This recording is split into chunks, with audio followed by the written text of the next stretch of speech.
Capítulo 3. Hacia la tierra prometida. Jacob es la primera persona mencionada en la Biblia que tuvo la revelación de un encuentro con el rostro de Dios. Después de su lucha libre con el ángel del Señor. Me da risa eso. ¿Verdad? Jacob llamó Peniel a aquel lugar, porque dijo, vi a Dios cara a cara y fue librada mi alma. Génesis 32:30. Tiene gran significado el hecho de que fue en este encuentro cuando el nombre de Jacob le fue cambiado por el de Israel. Cientos de años más tarde, Dios designó que la bendición a continuación se pronunciara sobre la nación de Israel.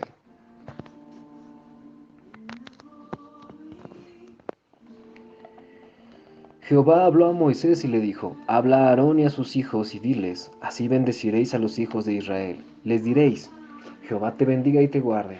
Jehová haga resplandecer su rostro sobre ti y tenga de ti misericordia. Jehová alce sobre ti su rostro y ponga en ti paz. Así invocarán mi nombre sobre los hijos de Israel y yo los bendeciré. Número 6, del 22 al 27. Dios quería que la misma marca que puso sobre Israel, Jacob, cuando luchó con él, estuviera sobre todos sus descendientes. El pueblo que llevaría su nombre debía ser reconocido por la bendición de gracia y paz sobre sus vidas.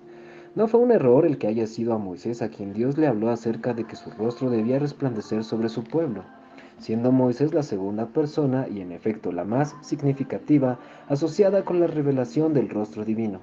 Éxodo 33:11 nos dice que Jehová hablaba con Moisés cara a cara, como habla cualquiera con su compañero, y en Éxodo 34 leemos que cuando Moisés salía de esos encuentros, su rostro brillaba,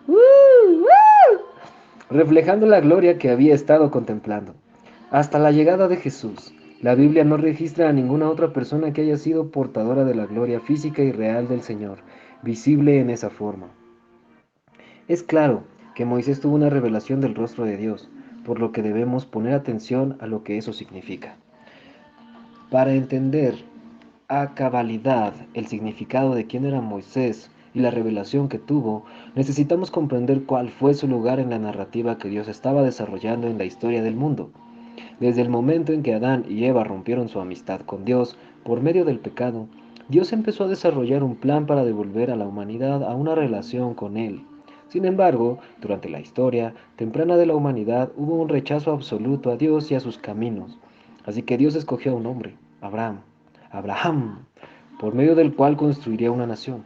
Con ella ilustraría aquello que siempre había estado en su mente para toda la humanidad. Nunca fue la intención de Dios que solo el pueblo de Israel disfrutara de su amor de manera exclusiva, sino más bien que esa nación se convirtiera en un ejemplo de lo que Él le ofrece a todo el mundo. Como acabamos de ver, la bendición que Dios asignó al pueblo de Israel era la declaración del favor de su rostro, y es por medio de Israel que el resto de la humanidad ha sido invitada a participar en esa búsqueda suprema. Cuando profundizamos, hallamos que la historia de Israel nos llama a esa búsqueda al revelarnos el hecho de que Dios mismo está en su propia búsqueda, la de nuestros rostros, si se puede decir. Dios está en búsqueda de restaurar la intimidad cara a cara con sus hijos, la que se perdió por la intromisión del pecado. Percibir a lo largo de las Escrituras que Dios está en nuestra búsqueda es un ingrediente vital para ayudarnos a llegar a una posición en que podamos comprender y ser poseídos por el impulso de buscar a Dios de la misma manera en la que Él nos ha buscado, con entrega absoluta. ¡Wow! Los que abrazan esa búsqueda suprema son simplemente aquellos que han captado de manera correcta y han respondido a la invitación de restaurar la relación que Dios les ha hecho.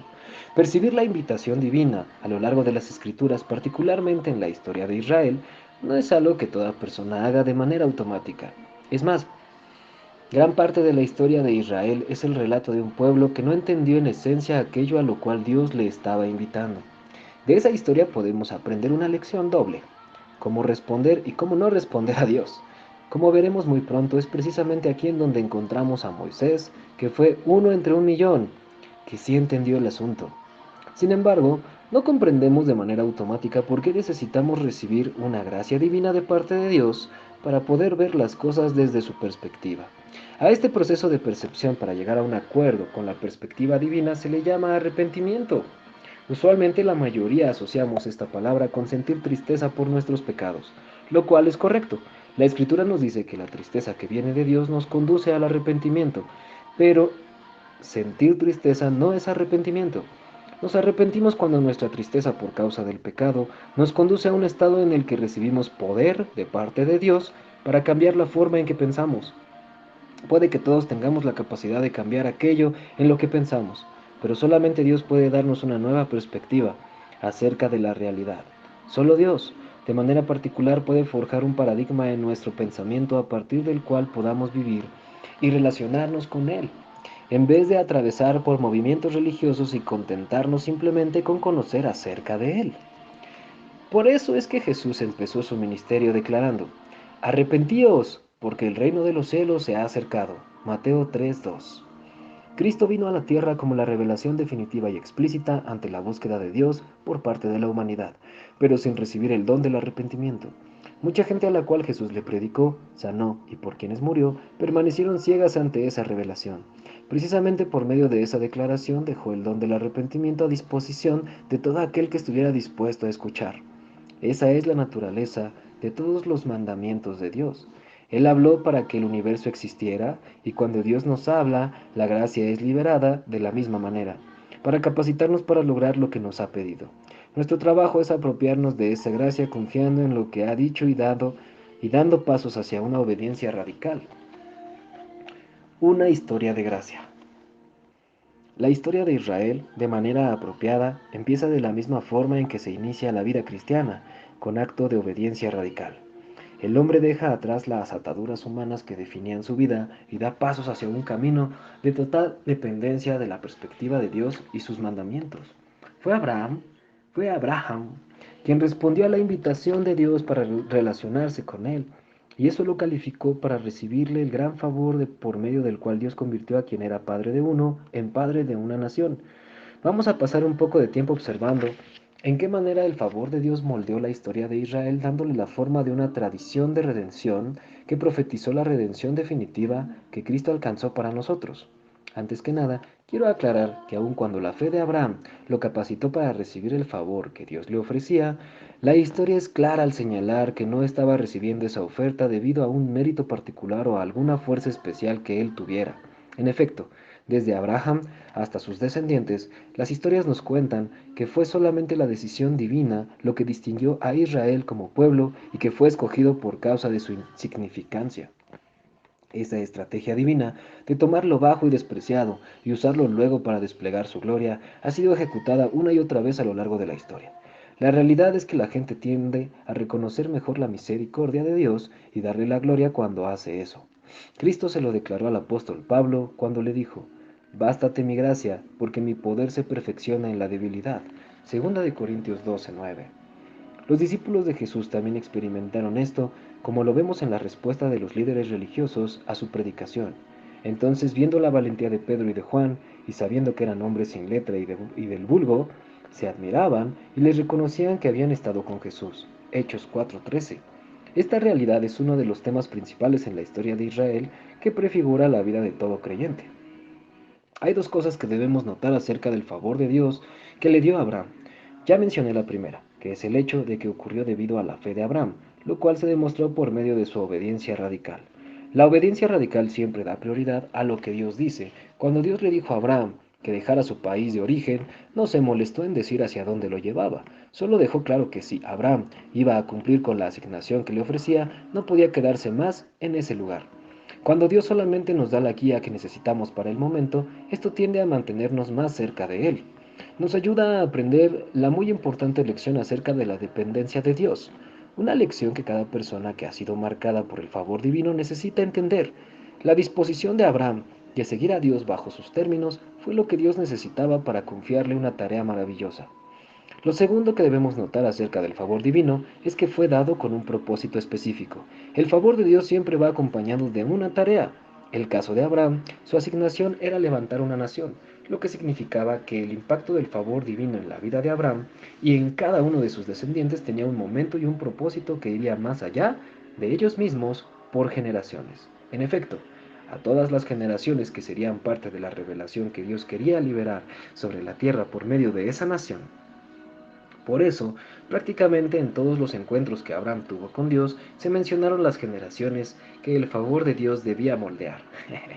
En uno de esos encuentros, el Señor le dijo a Abraham: ten por cierto que tu descendencia habitará en tierra ajena, será esclava allí y será oprimida 400 años, pero también a la nación a la cual servirán juzgaré yo, y después de esto saldrán con gran riqueza. Génesis 15 del 13 al 14. Aunque una profecía de cautividad no nos parezca una señal del favor divino, una vez más era simplemente el escenario para que Dios desplegara su poder y perfeccionara su fuerza en medio de la debilidad. Y cuando llegamos a los eventos específicos en los que se cumple la profecía hecha a Abraham, descubrimos a dos individuos extraordinarios que fueron marcados por el favor de Dios. Uno, José, fue marcado para conducir a Israel a Egipto, y el otro, Moisés, para guiarlo fuera de él. Al igual que Abraham, ambos hombres atravesaron pruebas que los prepararon para llevar sobre sus vidas el favor de Dios y para cumplir con las tareas que les fueron encomendadas. Después de que José recibiera la revelación del favor divino por medio de dos sueños proféticos, su camino inmediatamente le condujo a circunstancias que parecían contradecir por completo la revelación, siendo que José terminó echado en un pozo, vendido a la esclavitud y condenado a prisión. Estoy seguro de que no tenía ni idea de que el favor divino lo estaba posicionando para cumplir con la palabra profética que estaba sobre su vida. Pero eso, más que cualquier plan del enemigo, era la verdad suprema de su circunstancia. El favor divino nos hace ascender a la cima en nuestra esfera de influencia, y la verdad es que puede reconocerse más fácilmente si se empieza desde abajo. La hora más oscura de José reveló la extraordinaria medida del favor divino en su vida. Algunos dirían que el hecho de que terminara en prisión revela que gozaba de poco favor, pero no es así. La realidad fue que esa gracia fue lo que le capacitó para cambiar las circunstancias adversas en el proceso de entrenamiento preciso que necesitaba para cumplir con la tarea que le había sido asignada. Asombrosamente, la gracia en la vida de José no fue solamente para salvar a su familia, sino también a la nación de Egipto. Después de todo, si el pueblo de Dios iba a salir de esa nación con gran riqueza,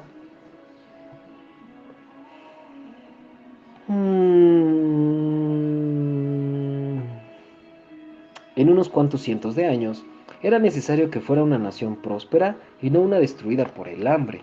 De esa forma, el favor de Dios sobre Israel se hizo muy visible para la nación de Egipto. Sin embargo, después de la muerte de José, Dios permitió que se levantara un faraón que vio la bendición de los hijos de Israel con ojos de temor y celos, así como le permitió al enemigo, que odiaba y temía a Adán y a Eva por causa de su intimidad con Dios, que entrara al jardín del Edén. Ese faraón, en efecto, es una de las más claras representaciones del enemigo en las Escrituras, y su reino de opresión sobre Israel es el emblema de la esclavitud de la raza humana en el dominio de pecado y muerte del enemigo. Esto nos trae otro efecto innegable del favor de Dios. Tiene una manera de provocar a aquellos que no lo tienen. Esto es una realidad que empezó en el huerto y que ha continuado a través de Caín y Abel, Satanás y Job, Jacob y Esaú, David y Saúl, hasta Cristo y los fariseos, y a través de todas las generaciones en la historia de la Iglesia. Cada escenario simplemente recrea el odio del enemigo hacia quienes son objeto del afecto de Dios. Pero no debemos permitir que eso nos impida buscar ese favor divino que Él puso a nuestra disposición. Como veremos, es cuando buscamos la gloria y la intimidad para la cual fuimos creados por Dios, que se dan las condiciones perfectas para que sus enemigos se levanten y sean juzgados. Tal como Dios había profetizado a Abraham cientos de años antes, tenía un día de juicio planeado para Egipto, un juicio que se había ganado por la mala respuesta a un pueblo marcado con su favor. Y así como definitivamente lo haría por la raza humana en la persona de Cristo, Dios ejecutó ese juicio al levantar a un libertador para su pueblo. La historia nos cuenta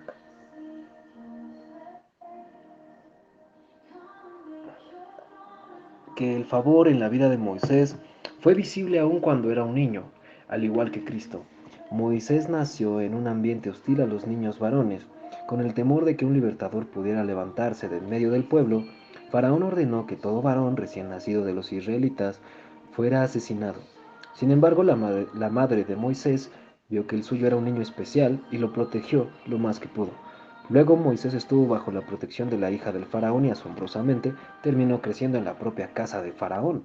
Cuando Moisés supo que era israelita, la pasión por ver a su pueblo libre de la crueldad de la esclavitud aumentó. Trató de cumplir su destino bajo su propio poder y entró a una temporada de exilio que duró 40 años. Pero eso, al igual que los años de José en prisión, se convirtió para él en el entrenamiento de Dios, y concluyó con su tremenda comisión en el lugar de la zarza ardiente. El favor divino en Moisés era diferente al de Abraham y al de José porque la tarea, liberar a la nación de Israel, requería que Moisés se enfrentara a los principados espirituales que oprimían al pueblo. Aunque Abraham, Isaac, Jacob y José tenían historias del poder milagroso de Dios asociados a ellos, los milagros que Dios realizó por medio de Moisés están en una escala completamente diferente. Es sencillo comprender la inseguridad de Moisés ante la zarza ardiente, cuando consideramos que nada de lo que Dios le estaba pidiendo se había hecho antes. Moisés estaba familiarizado con el poder, después de haber crecido en Egipto. Probablemente sabía con exactitud contra qué se enfrentaría cuando Dios le dijo que confrontara a los poderes demoníacos que estaban tras el trono de Faraón. Sin embargo, Moisés aún no había visto la demostración del poder superior de Dios. Era aquí donde debía dar ese paso de obediencia radical. Al hacerlo, Moisés recibió una revelación del Dios que invade lo imposible como nunca nadie ni alrededor de él la había recibido. Y yo creo que ese nivel de revelación explica por qué Moisés tuvo una relación tan profunda y única con Dios. La batalla por la adoración. Antes de considerar la relación de Moisés con Dios de manera más detallada, debemos observar algunos de los elementos de la historia del Éxodo y entender cómo hablan de manera profética acerca de nuestro propio éxodo del reino de las tinieblas al reino de luz. Primero que nada, no podemos olvidar el hecho de que Dios invocó su derecho de pertenencia sobre su pueblo ante Faraón, al demandar que fuera liberado para adorarle. El asunto de la adoración es el punto clave en la historia humana. Fuimos creados para adorar a aquel a cuya imagen fuimos creados. Cristo fue crucificado para restaurar nuestro lugar de la comunión con Dios en adoración. Eso significa que la salvación que adquirió para nosotros no es solo salvación de la muerte, sino también, y aún más importante, salvación para entrar a una vida de comunión con Dios. En ese lugar en donde mantenemos la adoración a Dios, somos transformados, siendo que siempre nos hacemos semejantes a aquello que adoramos. No hay nada mayor que Dios pueda querer para su pueblo que el que le adoremos, pues no hay nada más grande que Dios mismo. Dios no anhela que le adoremos porque sea un egoísta que necesita nuestra aprobación. Dios anhela que nuestra transformación ocurra en la gloria de su presencia, la gloria que desciende en tiempos de intensa adoración. Cuando Adán y Eva pecaron, no dejaron de adorar, simplemente dirigieron su adoración hacia lo incorrecto. El plan del enemigo siempre ha sido robar nuestros destinos haciendo que adoremos cualquier cosa menos a Dios. Vemos cómo este plan queda expuesto en la historia de Génesis por medio de Faraón, que entendió claramente que el hecho de que Israel adorara a Dios era una amenaza para su reino. Sus respuestas a Moisés revelan las tácticas que el diablo continúa usando para impedir que la gente entre a una libertad completa. ¿Qué es el verdadero fruto de nuestra vida cuando vivimos para adorar a aquel que es digno de nuestra adoración? Y las respuestas de Dios a Faraón revelan su pasión por hacer que su pueblo no tenga nada menos que una libertad completa. Esa libertad total siempre está en el plan divino. Su amor siempre trabaja para hacernos libres. La ira de Dios siempre está contra aquello que interfiere con su amor. Consideremos las estrategias tras las respuestas de Faraón a Moisés. La primera vez que Moisés le pidió que liberara al pueblo para que pudiera salir a adorar, Faraón dijo: andad, ofreced sacrificio a vuestro Dios, pero dentro del país. Éxodo 8:25. Al diablo no le importa que adoremos a Dios siempre que no implique cambio. La verdadera adoración y la libertad que ésta trae requiere la dedicación de nuestra vida entera a Dios. Cualquier oferta que trate de convencernos de lo contrario es falsa. Si tratamos de adorar a Dios en la tierra, el reino del diablo, le damos acceso legal para influenciar y arruinar nuestros esfuerzos. Cuando Moisés rechazó esos términos, Faraón le ofreció dejar salir a Israel con tal de que no vayan muy lejos. Éxodo 8:28. Permitir cambios, pero solo de manera parcial, sigue siendo un esfuerzo por controlar al pueblo de Dios. Por lo general, esta estrategia funciona bien con aquellos que conocen su derecho a adorar a Dios, pero que aún están aferrados a algo. Esas personas pueden ser comúnmente convencidas de que una rendición total de sus vidas a Dios es algo demasiado extremo. Considere lo que le ocurrió a la mujer que preparó a Jesús para su sepultura al derramar sobre él un costoso ungüento que valía todo un año de salario. Todos menos Jesús pensaron que eso era excesivo y extremo. Sin embargo, el Señor honró a la mujer diciendo que la historia de su extravagante adoración sería contada en todo lugar donde se hablara de él. Lo que otros pensaron que era excesivo y extremo, Dios lo consideró razonable. La única adoración verdadera es la adoración extrema. Y solo una adoración extrema produce resultados extremos de transformación. Rechazado una vez más, Faraón amplió su oferta al decir: Id ahora vosotros los hombres. Éxodo 10:11.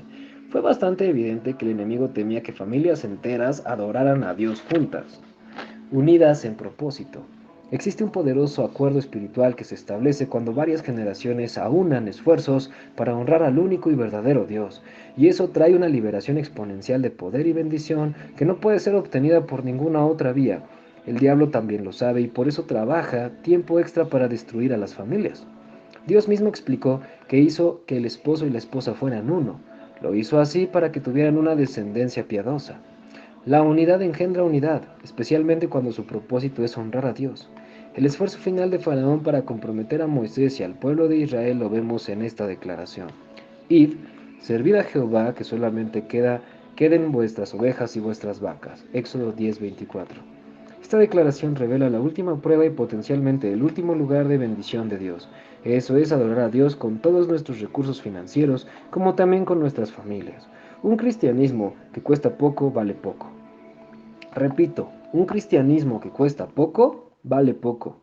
Satanás sabe que si puede mantenernos apegados a su economía orientada al temor, al miedo, puede influenciar nuestras emociones y nuestra voluntad y envenenar nuestro pensamiento. El resultado final es que nos volvemos ineficientes para alcanzar nuestro propósito divino. Este último esfuerzo por parte de Faraón revela lo que Satanás más teme: las familias que adoran juntas con entrega total, usando lo que poseen para la gloria de Dios. Eso aterroriza de manera terrible al diablo, porque nada podrá serle retenido a este tipo de personas. Y fue precisamente esa clase de gente lo que Dios pretendió que Israel fuera. Dios nos mandó a Moisés a negociar con Faraón. Dios no mandó a Moisés a negociar con Faraón. Todas esas negociaciones con Faraón se dieron para ganar la confianza de Israel, cuando Dios desplegara su poder superior y lograra una liberación, que a su vez sería una profecía de la última liberación que traería sobre la humanidad por medio de la expiación. Para cumplir el propósito final, la confrontación por la cual finalmente Faraón capituló ante las demandas de Dios fue una confrontación en la que la muerte llegó a todos aquellos que fallaron en sacrificar el cordero pascual y en ungir los dinteles con su sangre. Una de las maravillosas verdades de esta historia es que solo un cordero era sacrificado por casa. Creo que eso significa que hay una bendición de pacto para las familias enteras cuando sus miembros caminan con fidelidad delante de Dios. Entonces, así como la vida cristiana empieza a abrazar la gracia y el perdón que Cristo provee para nosotros por medio de la fe, la liberación de Israel empezó al abrazar aquello que Dios había prescrito que sería para su protección. La escritura es clara al indicar que si ellos hubieran fallado en confiar y obedecer sus instrucciones, no hubieran sido más inmunes al ángel de la muerte que los egipcios. Su fe fue el ingrediente esencial en su liberación. Sin embargo, casi inmediatamente después de que dieron ese primer paso de fe, se encontraron ante otra prueba. Ahora estaban en medio del Mar Rojo y del ejército egipcio. La mayoría de nosotros hemos afrontado ese tipo de prueba temprano en nuestra fe. Pareciera que Dios nos está guiando por el camino a una vida de estándares imposiblemente altos, y somos impelidos por la presión de volver al pecado y al mundo. Pero en el caso del pueblo de Dios, la presencia del ejército egipcio y la alternativa de volver a la esclavitud le dio a Israel el incentivo para cruzar el mar que parecía como un obstáculo insuperable. Si Faraón y su ejército no hubieran estado a sus espaldas, dudo mucho de que hubiesen tenido el valor de cruzar el mar. Dios es tan bueno que aún utiliza al enemigo. Dios es tan bueno que aún utiliza al enemigo para motivarnos a llegar a donde Él necesita que lleguemos. El diablo es un peón en manos del amo.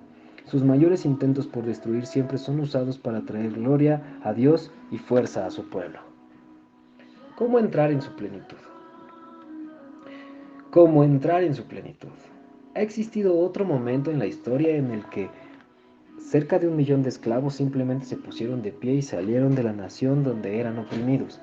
Aparte de la vida, crucifixión, resurrección y ascensión de Jesucristo, el Éxodo es probablemente el hecho más asombroso que jamás haya sucedido. Pero desde la perspectiva divina, la realidad máxima para su pueblo no era su liberación, sino el propósito para el cual fue liberado. Lo mismo ocurre con la salvación que Cristo nos dio. La importancia y la naturaleza de esta salvación son algo de lo que estaremos aprendiendo a lo largo de nuestras vidas.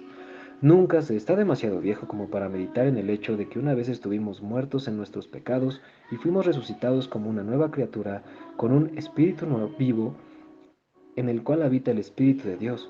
Pero la verdad es que la vida en el reino es una realidad mayor que la de nuestra entrada al reino. Pero la verdad es que la vida en el reino es una realidad mayor que la de nuestra entrada al reino.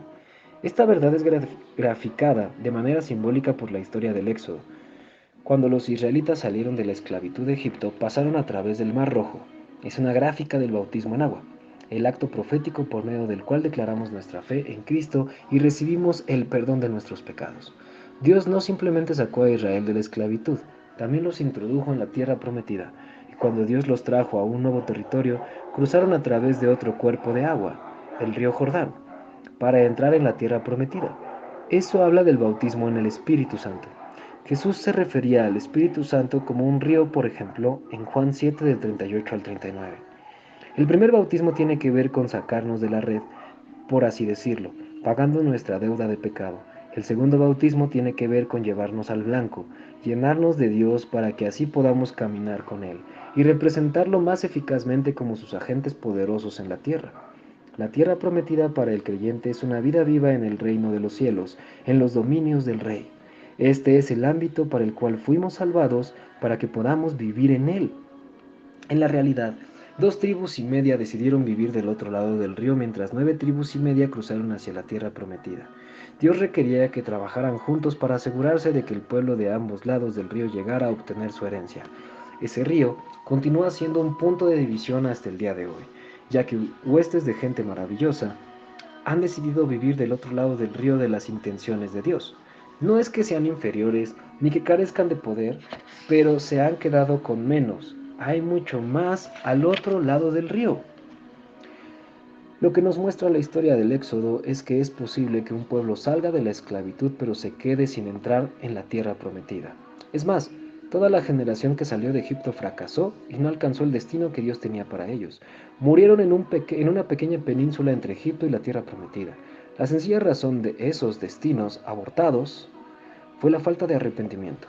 Fallar en permitirle a Dios que reentrenara su mente para que dejaran de tener una mentalidad de esclavos en Egipto y adoptaran la mentalidad que poseen aquellos que son aptos para caminar en pacto con Él.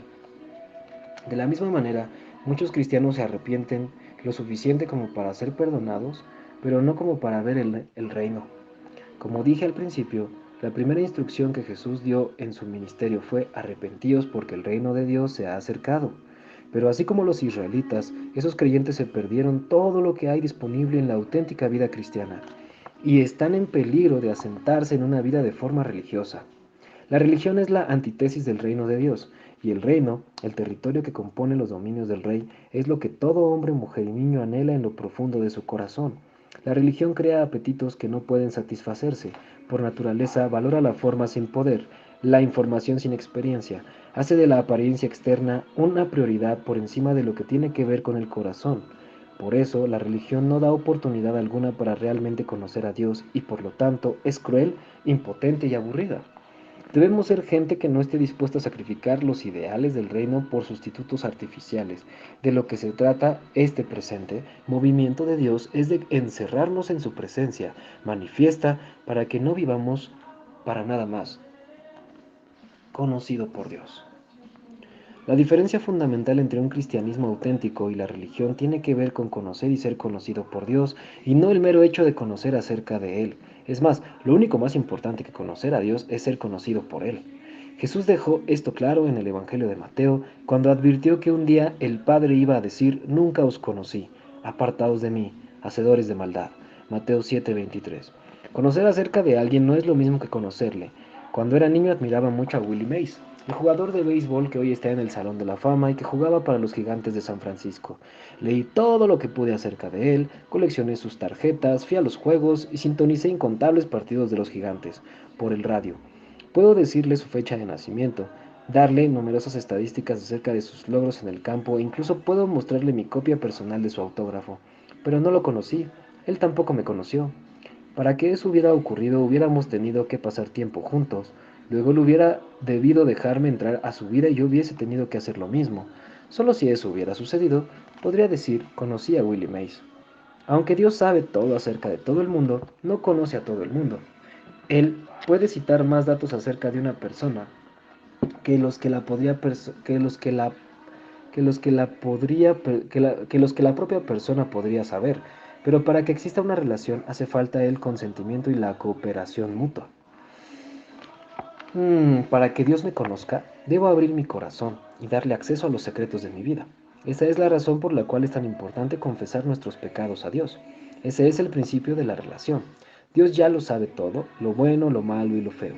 Pero cuando le confieso esas cosas, me pongo de acuerdo con Él con respecto a que mis pecados estuvieron mal. Sin embargo, una relación debe forjarse sobre algo más que la confesión. Esta solo remueve los obstáculos y hace que la relación sea posible.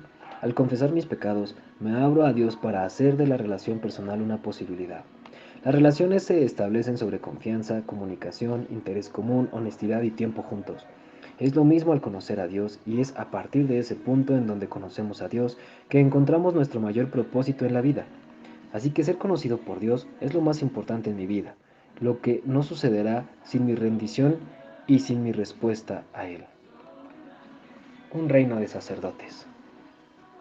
Dios invitó a Israel a conocerlo en el monte Sinaí cuando declaró en Éxodo 19:6, Vosotros me seréis un reino de sacerdotes y gente santa. La intención de Dios era que todos en la nación de Israel fueran sacerdotes ante Él, dándole a cada ciudadano acceso exclusivo a su presencia para ejercer el maravilloso honor de ministrar a Dios mismo. Ese era el deseo de Dios para su pueblo, que todos tuvieran acceso a Él. Lo sacó de Egipto para practicar ese tipo de adoración. La intención de darles la ley en el Sinaí fue para facilitarles el proceso por el cual Israel desaprendería la forma de pensar egipcia y aprendería cómo caminar con su nueva identidad de sacerdotes del Señor. Al describir lo que requería de ellos, Dios estaba revelando su naturaleza santa y justa, que necesitaban emular para caminar en relación con Él. Sin embargo, Israel rechazó la invitación de Dios a relacionarse. Vemos eso en Éxodo 20 durante el increíble encuentro de Dios, Moisés e Israel. Todo el pueblo observaba el estruendo, los relámpagos, el sonido de la bocina y el monte que humeaba. Al ver esto, el pueblo tuvo miedo y se mantuvo alejado. Entonces dijeron a Moisés, habla tú con nosotros, y nosotros oiremos, pero no hable Dios con nosotros para que no muramos. Éxodo 20 del 18 al 19. Una de las cosas más importantes para ser ministro del Señor es tener un corazón sensible a la voz de Dios. Dios habla para limpiarnos, para que podamos calificar y ser capaces de acercarnos más a Él. Rechazar su voz es rechazar su rostro, como también rechazar la oportunidad de una auténtica relación con Él. Los israelitas tenían miedo de morir si escuchaban su voz, sin darse cuenta de que la muerte que temían ocurre en la ausencia de su voz. Ellos no solo rechazaron un encuentro relacional con Dios, decidieron tener un mediador. No puede existir una relación auténtica con Dios con personas que prefieren un mediador a un encuentro personal. La respuesta de Israel expresó su preferencia de la ley por encima de la gracia. La ley consiste en límites preestablecidos que no requieren una relación personal con Dios. La gracia, por otro lado, se basa en la relación. Tal vez una forma de simplificarlo sería decir que bajo la ley toda persona recibe requerimientos. Bajo la gracia algunas cosas cambian de acuerdo al plan único de Dios para cada uno. Por ejemplo, Dios podría decirle a una persona que no le es permitido tener una televisión y sin embargo podría permitirle a otra persona el tener varias televisiones en su casa. La gracia es así. Su base es relacional. Esto no significa que no haya absolutos bajo la gracia. Al contrario, simplemente significa que bajo la gracia Dios nos da la capacidad para obedecer lo que Él manda. Es interesante que a lo largo de las escrituras Moisés sea asociado con la ley. Leemos, la ley fue dada por medio de Moisés, pero la gracia y la verdad vinieron por medio de Jesucristo. Juan 1:17. como una señal profética de que la vida bajo la ley no era la intención de Dios para nosotros en el reino, la tierra prometida. Moisés, el mediador de este primer pacto, murió en el desierto con la primera generación de israelitas. Sin embargo, como individuo, fue una de las pocas personas en el Antiguo Testamento que entendió y respondió a la invitación divina de establecer una relación. Vemos esto en el resto del encuentro en el cual Israel demanda un mediador, debido a que estaba más familiarizado con la voz de Dios y caminó bajo la gran revelación de lo que es Dios. Su percepción de todos los fuegos artificiales divinos desplegados en la montaña era completamente diferente. Él dijo, no temáis, pues Dios vino para probaros, para que su temor esté entre vosotros y no pequéis. Mientras el pueblo se mantenía alejado, Moisés se acercó a la oscuridad en la cual estaba Dios. Éxodo 20:20. La palabra temor aparece 2 veces en esta declaración. Moisés estaba señalando que existe un temor de Dios incorrecto y otro correcto. El primero nos lleva a escondernos de Dios, mientras que el segundo nos conduce a acercarnos a Él, en pureza y reverencia. Los fuegos artificiales en la montaña mostraban que Moisés era el único que entendía y poseía un verdadero temor al Señor. La intimidad única de Moisés con Dios es aún más evidente en una situación que se presentó más tarde entre él y sus hermanos. Aarón y María habían sido muy críticos con Moisés por causa de la mujer con la que escogió casarse. Dios no se molestó en defender la elección de Moisés, simplemente les preguntó cómo se atrevían a criticar a uno de sus amigos, más específicamente su mejor amigo. Dios describió su relación con Moisés de esta manera. Luego dijo Jehová a Moisés, a Aarón y a María, salid vosotros tres al tabernáculo de reunión. Y salieron ellos tres. Entonces Jehová descendió en la columna de la nube y se puso a la puerta del tabernáculo, llamó a Aarón y a María, y se acercaron ambos. Y Jehová les dijo, oíd ahora mis palabras. Cuando haya entre vosotros un profeta de Jehová, me apareceré a él en visión, en sueños le hablaré. No así con mi siervo Moisés, que es fiel en toda mi casa. Cara a cara hablaré con él, claramente y no con enigmas, y verá la apariencia de Jehová. Porque pues no tuvisteis temor de hablar contra mi siervo Moisés. Números 12 del 4 al 8. Dios tiene una manera particular para hablar a sus profetas, pero no así con Moisés. Este fue llamado a la grandeza siendo niño y se le dio el favor que salvó su vida. Sin embargo, hizo mal uso de ese favor cuando mató al egipcio en sus esfuerzos por cumplir con la tarea de convertirse en el libertador de Israel. El favor de Dios no bendice la promoción personal. Repito, el favor de Dios no bendice la promoción personal. Después de 40 años de atender ovejas, obtuvo favor cuando Dios vino a él en forma de zarza ardiente. Cuando Moisés abandonó su plan para acercarse a la zarza ardiente, Dios habló. Su historia se expande rápidamente a partir de ese punto a medida que su relación con Dios sobrepasa a la de todos los profetas. Dios conoció a Moisés cara a cara. La gloria del rostro de Dios realmente descansó sobre la faz de Moisés hasta que el pueblo finalmente le pidió que se pusiera un velo sobre la cabeza. La gloria les asustaba. Moisés es el ejemplo supremo de lo que es usar el favor para aumentarlo a la vez. Se ganó un puesto de confianza que le dio acceso a lugares secretos con Dios, para usar y experimentar aquello a lo que otros no tenían acceso. Dios habló sinceramente a Moisés, no con dichos oscuros y misteriosos para los que hacía falta interpretación. No solo eso, sino que también le permitió ver su forma, algo de lo que ni siquiera se había oído.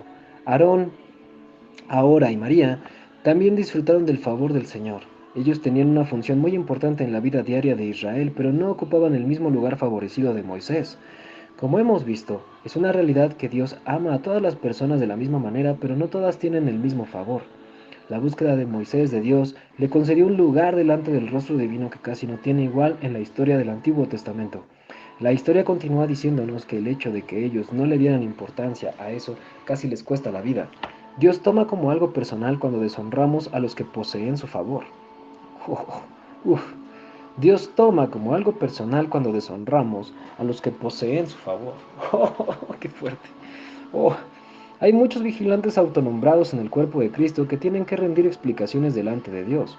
Sus páginas web, libros y programas de radio están llenos de difamación y crítica hacia algunos de los amigos más cercanos de Dios. Ahora, puede que esos amigos de Dios no siempre tengan la mejor doctrina y que sus formas puedan ofender a muchos. Puede que incluso haya áreas en sus vidas que necesiten ajustes serios y cambios. Amén. Pero son reconocidos en los cielos como aquellos que harán cualquier cosa que el Espíritu Santo les diga que hagan. Y las señales que se suponen sigan a aquellos que han creído, de hecho, los siguen. Cuando las personas tienen que desdeñar las señales que siguen a la vida de alguien para sentirse justificados en la crítica que levantan en su contra, ignorantemente pasan a un estado de juicio delante de Dios. No acuses al siervo ante su Señor, no sea que te maldiga y lleves el castigo. Proverbios 30:10. No debemos olvidar a los amigos de nuestro Padre Celestial. No dejes a tu amigo ni al amigo de tu padre, ni vayas a la casa de tu hermano en el día de tu aflicción. Mejor es un vecino cercano que un hermano lejos. Proverbios 27:10. Reconocer el favor de Dios en la vida de otro creyente desempeña un rol importante al prepararnos para el aumento del favor de Dios en nuestras propias vidas. Si veo el favor de Dios en alguien, soy responsable de honrar a quien lo merece, y todo el que honra a quien Dios ha honrado se coloca en posición de recibir un aumento del favor divino, específicamente cuando honramos a aquellos que poseen una revelación más profunda de Dios y una intimidad mayor con Él. Nos ponemos en posición de recibir esa misma revelación, para ser guiados en una relación más profunda con Dios, a medida que caminamos sobre las pisadas de aquellos que nos llevan la delantera. Si vamos a desarrollar un corazón para conocer a Dios, debemos aprender a percibir la vida de sus amigos cercanos como ejemplo de lo que Dios ha puesto a nuestra disposición y seguir su liderazgo directamente hacia Él. Considere la vida de Moisés como una invitación a una revelación más profunda de Dios y a ser aún más animado, porque él vivió en un tiempo en el cual el pecado todavía no había sido expiado. Jesús, el Hijo de Dios, aún no había venido en forma de hombre, ni muerto en nuestro lugar, ni logrado nuestra redención. ¿Cuál es el significado básico de esto? Moisés experimentó esa relación de amistad tan asombrosa con Dios bajo un pacto inferior, y es impropio esperar que una bendición superior pueda venir de un pacto inferior. La invitación permanece para todo el que la quiera ver, para todo el que la quiera. Al principio de este capítulo declaré que la raza humana ha sido invitada a la búsqueda suprema del rostro de Dios a través de la historia de Israel, aquellos que fueron marcados por la bendición de su rostro. Aún así, de todos los israelitas que salieron de Egipto, solo uno abrazó esa búsqueda. Algo debe instarnos a descubrir qué poseía Moisés que le permitió entrar en la gran oscuridad en la que Dios se encontraba. Después de todo, Moisés sabía mejor que los israelitas que su temor de morir en la presencia de Dios estaba lejos de ser infundado. Dios explícitamente le dijo: no podrás ver mi rostro, porque ningún hombre podrá verme y seguir viviendo. Éxodo 33:20. No hay duda alguna, ver a Dios en su plenitud mataría a cualquiera. No estamos preparados para soportar esa medida de gloria, santidad y poder. Y aún así, aparentemente Moisés sintió que llegar a conocer más a ese Dios ameritaba arriesgarse hasta morir. Y más tarde, el mismo Dios que dijo que cualquiera que viera su rostro moriría, declaró que le habló a Moisés cara a cara. ¿Qué debemos pensar de eso? Es interesante ver que hay otros personajes en la escritura que reconocieron que habían visto el rostro de Dios y se sorprendieron al ver que continuaban con vida. Ya mencioné a Jacob al principio del capítulo. Gedeón y Juan, al escritor de Apocalipsis, son dos ejemplos más. Al ver Gedeón que era el ángel de Jehová, dijo: oh Señor Jehová, he visto al ángel de Jehová cara a cara. Pero Jehová le dijo: la paz sea contigo, no tengas temor, no morirás. Jueces 6, del 22 al 23. Yo, Juan, estaba en la isla llamada Patmos por causa de la palabra de Dios y del testimonio de Jesucristo. Estando yo en el Espíritu en el día del Señor, oí detrás de mí una gran voz como de trompeta. Me volví para ver y vi a uno semejante al Hijo del Hombre, vestido de una ropa que llegaba hasta los pies, y tenía el pecho ceñido con un cinto de oro. Su cabeza y sus cabellos eran blancos como blanca lana, como nieve, sus ojos como llama de fuego. Sus pies eran semejantes al bronce pulido, refulgente como en un horno, y su voz como el estruendo de muchas aguas. En su diestra tenía 7 estrellas, de su boca salía una espada aguda de 2 filos, y su rostro era como el sol cuando resplandece con toda su fuerza. Y cuando lo vi, caí a sus pies como muerto, y él puso su diestra sobre mí diciéndome: no temas, yo soy el primero y el último, el que vive. Estuve muerto, pero vivo por los siglos de los siglos. Amén. Y tengo las llaves de la muerte y del Hades. Apocalipsis 1, del 9 al 10 y del 12 al 18. Juan no murió, solamente se sintió como muerto. Sin embargo, al salir de aquel encuentro ya no era el mismo. Él, al igual que toda persona que se encuentra con el rostro de Dios, murió, en el sentido de que la persona que era antes de ese encuentro era diferente a la que salió del encuentro. El ver a Dios es costoso. Algo en nosotros muere, pero lo que muere es solo la parte que impide que lleguemos a ser más como Jesús. Es como cuando se le preguntó a cierto escultor que iba a tallar en una pieza de piedra. El artista respondió, un elefante. Fascinado con sus habilidades, el observador le preguntó cómo es que podía tallar un elefante en esa piedra. El escultor respondió, es sencillo, solo tengo que sacar las partes que no se parecen a un elefante. Eso es exactamente lo que Dios hace en nosotros al ir creciendo en nuestra experiencia con Él. Dios saca, es decir, mata, las partes que no se parecen a Jesús, y no hay camino más claro que un encuentro personal con Él. Lo que está ciertamente claro para mí es que Moisés y aquellos que han tenido encuentros personales con Dios penetraron en rasgos de la verdad que no son accesibles para los que están satisfechos con la letra de la ley y con el conocimiento acerca de Dios. La Biblia puede parecer un libro confuso y aún contradictorio, porque nos cuenta las historias de estos dos tipos de personas, aquellos que escogieron una relación con Dios y los que escogieron la religión, como también las respuestas diferentes de parte de Dios a ambos. En estos ejemplos, vemos las historias de los que vieron a Dios y no murieron aunque la Biblia dice que habrían muerto. Dios incluye este tipo de paradojas en la Biblia de manera intencional, porque sirven para dividir a los que tienen un corazón sensible a Dios de aquellos que simplemente quieren conocer acerca de Él. Jesús enseñó por medio de parábolas por esa misma razón, para que solo aquellos que tenían un corazón para Dios pudieran llegar a entenderlas. En efecto, la Biblia completa fue escrita con esta asunción. Solo aquellos que tienen una relación personal con Dios podrán comprenderla verdaderamente. Para quienes están fuera de una relación con Dios, las cosas que solo pueden conocerse en el contexto de la intimidad con Dios parecen estar en conflicto. Aquellos que no comprenden esto viven asumiendo de manera arrogante que han encontrado debilidad e inconsistencia en las Escrituras. Aún así, Dios ha usado su propia disponibilidad de parecer débil para exponer el orgullo y la independencia de la gente. Aquellos que ven el orgullo de su vida tienen la oportunidad de arrepentirse. Aquellos que no lo ven y que no se arrepienten se endurecen hasta que una convulsión provoque un quebrantamiento. Dios comúnmente decide guiarnos con más profundidad dentro de este conocimiento, poniendo su favor en individuos que jamás tendríamos como candidatos ideales. Nuestro trabajo es aprender que ese es uno de sus caminos. Debemos ser humildes y aprender a reconocer el favor de Dios donde se encuentre. Como pastor, en ocasiones invito a predicadores que no lucen nada glamorosos, pero que tienen una unción tremenda. Lo hago para entrenar a mi congregación a fin de que pueda reconocer la unción y celebrar a la gente como es, y no por lo que no son. Las personas suelen querer tener una doctrina correcta más que un razonamiento correcto. Comúnmente esperan que corrija lo que ha dicho el predicador anterior cuando éste ha enseñado en contra de lo que creemos. Eso es algo que estoy dispuesto a hacer solo cuando se trata de una verdadera herejía. La palabra herejía se ha convertido en el término usado para describir a cualquiera que no esté de acuerdo con un líder en particular, pero eso no es así. Debemos tener más misericordia con aquellos que difieren de nosotros. Las doctrinas esenciales de la Iglesia, el nacimiento virginal, la divinidad y la humanidad de Jesús, la expiación y cosas semejantes, califican en el grupo de aquello por lo que debemos luchar. Habiendo dicho esto, seguiré invitando a propósitos predicadores a mi iglesia con quienes sé que estoy en desacuerdo teológico, si son personas de gran unción e integridad. Eso hace que la gente se ponga nerviosa, pero no tiene que ser algo necesariamente malo. La inseguridad es la exposición de una seguridad incorrecta. Repito, la inseguridad es la exposición de una seguridad incorrecta. Estamos dejando atrás el tiempo en que la gente se reunía alrededor de acuerdos doctrinales y formaba organizaciones a las que llamamos denominacionales. En años recientes, el Espíritu de Dios ha estado trayendo un cambio. Las personas están cambiando correctamente sus prioridades, empezando a reunirse alrededor de los padres. En el pasado, la Iglesia buscaba tener seguridad en su doctrina a expensas de la seguridad profunda que solo se encuentra en las relaciones piadosas. Para poder tener un corazón que anhela conocer a Dios, debemos sacrificar nuestra necesidad de estar en lo correcto, de entender o de explicar las cosas. Debemos confiar lo suficiente en Dios, como para dejarlo echar a un lado nuestro entendimiento estrecho y guiarnos a ámbitos más profundos de su verdad.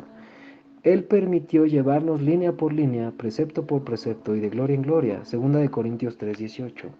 Él no nos sacó de Egipto para hacernos acampar en el desierto, sino para introducirnos en la tierra prometida de una vida que siempre aumenta en el conocimiento de Él.